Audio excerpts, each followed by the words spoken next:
മദ്രാസി നമ്മുടെ ശിവകാർത്തികേയനും AR മുരുകദാസും കൂടെ വന്നിരിക്കുന്ന ഏറ്റവും പുതിയ ചിത്രം. അതിൻ്റെ ഒഫീഷ്യൽ ട്രെയിലർ വന്നിട്ടുണ്ട്. നമുക്ക് ആദ്യം ഇത് കാണാം.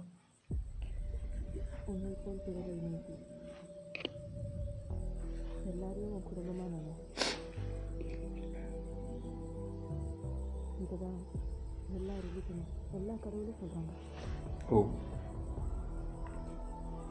ലുക്ക് ഒരു രുക്മിണി പുള്ളിക്കാരിയാണല്ലേ നായിക.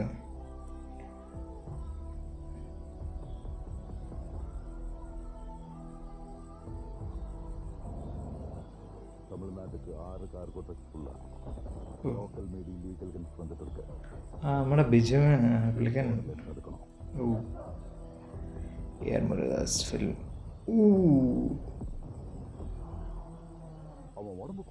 പുള്ളിക്കാരി அவன் ஒன்று நினச்சிட்டான்னா அதை முடிக்கிறதுக்கு எந்த எக்ஸ்ட்ரீமுக்கு வேணாலும் போவான். அனிருத் அஃப்கோர்ஸ். வித்யுஜ்ஜமானாണ് ഇവര്. Tamil Nadu is not easy.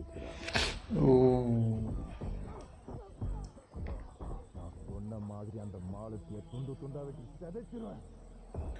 നമ്മുടെ കണ്ണമ്പായി ഉണ്ട്.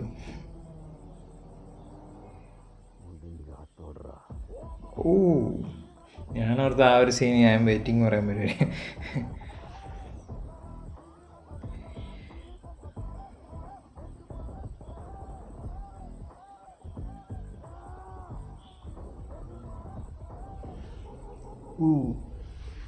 துப்பாக்கி அவன் கையில் இருந்தாலும்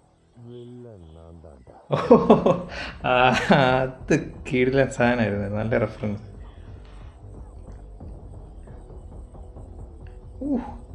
എഡിറ്റർ അങ്ങ് എഡിറ്റ് ചെയ്ത് എല്ലാ സീനും ഉണ്ടെന്ന് തോന്നുന്നു സിനിമേൻ്റെ.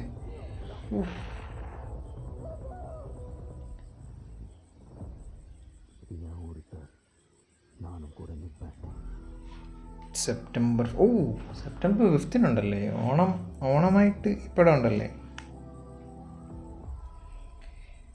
ഒരു ട്രെയിലറിൻ്റെ അതൊരു പ്രശ്നമാണോ എന്നറിയില്ല, ചിലർക്കതൊരു പ്രശ്നമാണ്. എന്നെ സംബന്ധിച്ച് ഒരുപാട് ഫാസ്റ്റ് കട്ടുള്ള സാധനങ്ങൾ എനിക്ക് അത്ര ഇതുള്ളൊരു സാധനമല്ല. പക്ഷേ ഈ സിനിമയുടെ ഒരു ഇതിന് വേണ്ടിയിട്ടൊരു ഒരുപാട് കട്ട്സ് ഉണ്ട്. ഭയങ്കര നമുക്കൊന്ന് എന്താണെന്ന് മനസ്സിലാകുന്നതിന് മുമ്പ് ഒരു 15 കട്ട്സ് ഓൾറെഡി വന്നിട്ടുണ്ട്. അത് മാത്രമാണ്. പക്ഷേ എനിക്ക് ഏറ്റവും ഇഷ്ടപ്പെട്ട സാധനം തുപ്പാക്കി ആരുടെ കയ്യിലിരുന്നാലും ഞാൻ വില്ലൻ. അത് കറക്റ്റ് നല്ലൊരു റെഫറൻസ് വന്നിട്ടുണ്ട്. പണ്ട് നമ്മുടെ ഗോഡ് സിനിമ വന്നപ്പോൾ വിജയ് സാർ ആക്ച്വലി ശിവകാർത്തികേയൻ്റെ കയ്യിൽ തുപ്പാക്കി കൊടുത്ത് തുപ്പാക്കി പിടി ശിവ എന്ന് പറയുന്ന ആ ഒരു സെയിം സാധനം. അതായത് വിജയ് സാറിൻ്റെ സ്ഥാനത്തോട്ട് അങ്ങനെ വരുമെന്നല്ല, ആ ഒരു സെറ്റപ്പ് അങ്ങനെയല്ല. വിജയ് സാർ വേറെയാണ്. എന്നാൽ പോലും ശിവകാർത്തികേയൻ ആ ഒരു ഒരു ഒരു സ്റ്റാർഡത്തിലേക്ക് വരുന്നത് പോലെയുള്ള ഒരു കുറച്ച് അങ്ങനെ കുറേ നാളായിട്ട് അങ്ങനെ ഒരു ഇതാണ് നമ്മൾ കണ്ടുകൊണ്ടിരിക്കുന്നത്. പുള്ളിക്കാരൻ്റെ സ്ക്രിപ്റ്റ് സെലക്ഷൻ ആയിക്കോട്ടും സിനിമകളായിക്കോട്ടും എല്ലാത്തിൻ്റെ വിജയങ്ങളെല്ലാം അതിനെയാണ് സൂചിപ്പിക്കുന്നത്. സോ ഈ ഒരു പടത്തിൽ നല്ലൊരു റെഫറൻസ് കൊടുത്തിട്ടുണ്ട്. ആ സിനിമയുടെ ഷൂട്ടിൻ്റെ ഇടയ്ക്കാണ് ഗോട്ടൊക്കെ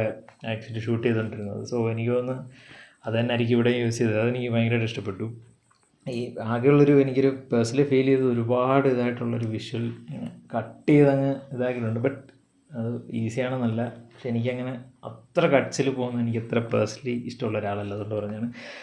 പിന്നെ മുരുകദാസ് ഓഫ്കോഴ്സ് അദ്ദേഹത്തിൻ്റെ റീസെൻ്റിലുള്ള പടങ്ങളൊന്നും അത്ര ഇതല്ല. പക്ഷേ മുരുകദാസ് എന്ന് പറയുന്ന ഡയറക്ടർ എന്താണെന്ന് നമുക്ക് ഭയങ്കര പേഴ്സണലി ഭയങ്കരമായിട്ട് ഇഷ്ടമുള്ളൊരു ഡയറക്ടറാണ്. അദ്ദേഹത്തിൻ്റെ ഒരു നല്ലൊരു കംബാക്ക് ആയിരിക്കട്ടെ എന്ന് ഞാൻ വിശ്വസിക്കുകയാണ്. പിന്നെ നമ്മുടെ ബിജു ആക്ച്വലി തുപ്പാക്കി സിനിമ പോലെ തന്നെ ഉണ്ട്. അത് ശിവകാർത്തികേയൻ വരുന്നു. നമ്മുടെ തുപ്പാക്കി സിനിമയിൽ നമ്മുടെ ജയറാമേണ്ണൻ ഉണ്ടായിരുന്നു. അതുപോലെയല്ല, അതിലും കുറച്ചുകൂടി ഇമ്പോർട്ടൻ്റ് ആയിട്ടൊരു ക്യാരക്ടറാണെന്ന് തോന്നുന്നു ബിജു മേനോൻ. അദ്ദേഹത്തിന് നല്ലൊരു സിനിമയാകട്ടെ എന്ന് ഞാൻ ആശംസിക്കുകയാണ്. ഭയങ്കരമായിട്ട് എക്സൈറ്റഡ് ആണ്. ഓഫ് കോഴ്സ് അത് മുരുകദാസ് എന്ന് പറയുന്ന അദ്ദേഹത്തിൻ്റെ റീസെൻ്റ്ലി ഇറങ്ങിയ പടങ്ങൾ എങ്ങനെയായാലും അതൊരു വിഷയമുള്ള കാര്യമല്ല. അദ്ദേഹം നല്ല കിടിലൊരു ഡയറക്ടറാണ്. അദ്ദേഹത്തിന് പറ്റിയൊരു കിടിലൻ കംബാക്ക് ആകട്ടെ ഈ ഒരു സിനിമ എന്ന് പറയുകയാണ്. പിന്നെ നമ്മൾ അനിരുദ്ധ് അത് ഇടയ്ക്കിടയ്ക്ക് പറഞ്ഞ് ഞാൻ ഒരു ക്ലീശ ആക്കുന്നില്ല. നിങ്ങൾ ഈ ഒരു ടീസർ ഈ ഒരു ട്രെയിലർ കണ്ടിട്ടുണ്ടെങ്കിൽ എൻ്റെ അഭിപ്രായം പറയാം.